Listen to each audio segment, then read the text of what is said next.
జై భీమ్ అంటున్నారు. అన్నివ్వండి, ఏం కాదు, జై భీమ్ అన్నివ్వండి, నో ప్రాబ్లం. మీరేమనాలి తెలుసా?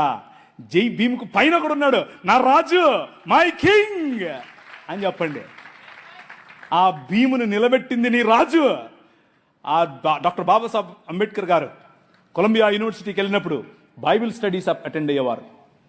రూతు పుస్తకానికి ఆయన వ్యాఖ్యానం రాశారు. He was a practicing Christian. ఆయన ప్రాక్టీసింగ్ క్రిస్టియన్ అండి బాబు.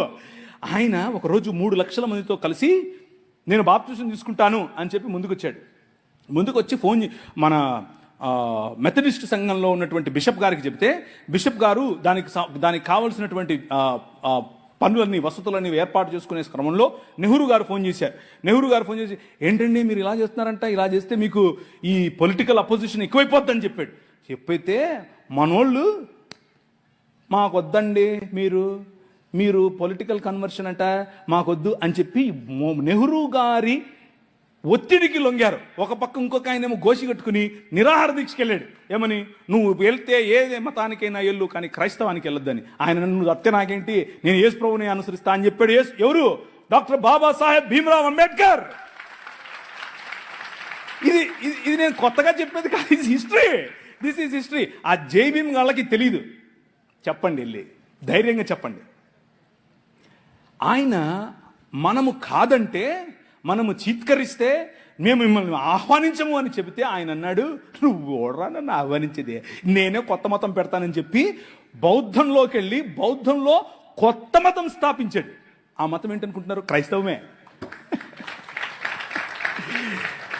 బౌద్ధంలో కులం ఉంటుంది. బౌద్ధంలో అనేక రకాలైనటువంటి, ఇప్పుడు వజ్రయాన తీసుకోండి, మహాయాన తీసుకోండి, హీనయాన, అన్ని యానాల్లో కూడా వేరు మత సంబంధమైనటువంటి పనులు ఉంటాయి. ఈయన అవన్నీ తీసేసి యేసు ప్రభువు చెప్పినటువంటి విలువలతో బ్రతికే ఒక కొత్త మతాన్ని స్థాపించాడు. దాట్ ఈజ్ ఈ రోజు ఉన్నటువంటి భారతీయ నవయాన బుద్ధిజం. అది ఇంకేదో కాదు, క్రైస్తవమే. కాకపోతే వాళ్లకు క్రీస్తు తెలియదు, విలువలు మాత్రం తెలుసు. నీ పని యూనివర్సిటీల్లో చదువుతున్న నీ పని, అరే బాబు బానే ఉంది కానీ దీనికి మూలం ఏంటో తెలుసా? మై కింగ్ అని చెప్పాలి. నా రాజు, ఆయన కారణంగానే భీమ్ ఉన్నాడు అని చెప్పాలి.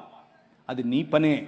సంస్కృతులు నీ ముందు డెవలప్ అవుతాయి, సంస్కృతులు నీ ముందు షేప్ చేసుకుంటాయి.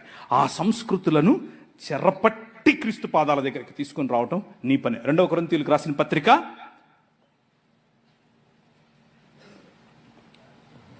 2 కొరింథీ 10:3 నుంచి చదవండి.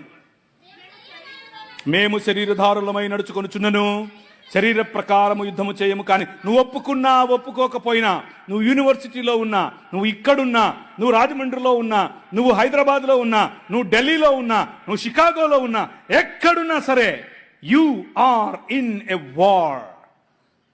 నువ్వు ఒక యుద్ధంలో ఉన్నావు, అది నీకు తెలియదు అంతే. నువ్వు ఏ క్షణమైతే ప్రభు అయిన యేసుక్రీస్తుని రాజుగా అంగీకరించావో, ఏ క్షణమైతే ఆయనకు అలీజియన్స్, నమ్మకత్వాన్ని నువ్వు చాటావో, ఆ రోజు నుంచి నువ్వు యుద్ధంలోనే ఉన్నావు. మేము శరీరధారులమైనను శరీర ప్రకారం నడుచుకొనము గాని మా యుద్ధోపకరణములు దేహ సంబంధమైనవి కావు, కానీ దేవుని ఎదుట దుర్గములను పడద్రోయజాలునంత బలము కలవై ఉన్నవి. అర్థమైందా? You need to be equipped like that. ఆ విధంగా నిన్ను నువ్వు బందోబస్తు చేసుకోవాలి. ఆ విధంగా సిద్ధపాటు నీకు కలిగి ఉండాలి. ఇప్పుడు ప్రవీణ్ అని వచ్చాడు, ఆ దూరం నుంచి పిలుస్తే ఈయన వచ్చి ఏంది యుద్ధం చేయండి, కొట్లాడండి. నో, అది కాదు నేను చెప్పేది. నీ యుద్ధములు శరీర సంబంధమైనవి కావని చెప్తున్నాను. నీ కొట్లాట కట్టెలతోనో, కర్రలతోనో, కత్తులతోనో, బాంబులతోనో కాదు. ఏంటవి? దేవుని జ్ఞానమును అడ్డగించు ప్రతి తర్కము వితర్కములను చెరపట్టి, చదువు. మా యుద్ధోపకరణములు శరీర సంబంధమైనవి కావు, కానీ దేవుని ఎదుట దుర్గములను పడద్రోయజాలినంత బలము కలవై ఉన్నవి. వితర్కములను, దేవుని గురించిన జ్ఞానమును అడ్డగించు ప్రతి ఆటంకమును పడద్రోసి, ప్రతి ఆలోచనను, భావజాలం, అదొక భావజాలం. మన శత్రువు షెడ్డీ వేసుకునే ఆర్ఎస్ఎస్డు కాదు, నో, నిక్కరోడు కాదు. మన వాడి వెనుక పనిచేస్తున్నటువంటి భావజాలం. మన శత్రువు బ్రాహ్మణుడు కాదు, మంచోళ్ళు. నేను చూడండి, సద్బ్రాహ్మణుడు కూర్చున్నాడు, ఆయన బ్రాహ్మణుడు చెప్పాడు నాకు. మరి బ్రాహ్మణుడు మంచోడు, బ్రాహ్మణుడు కాదు సమస్య, ఆయన వెనుకున్నటువంటి ఆ భావజాలం. ఏంటి ఆ భావజాలం? నువ్వు స్త్రీవి, నువ్వు తక్కువ, నువ్వు ఫలానా కులంలో పుట్టావు, నువ్వు తక్కువ, నేను తలను, నేను దేవుడు. ప్రతి భావజాలాన్ని చెరపట్టి ఎక్కడికి తీసుకురావాలి?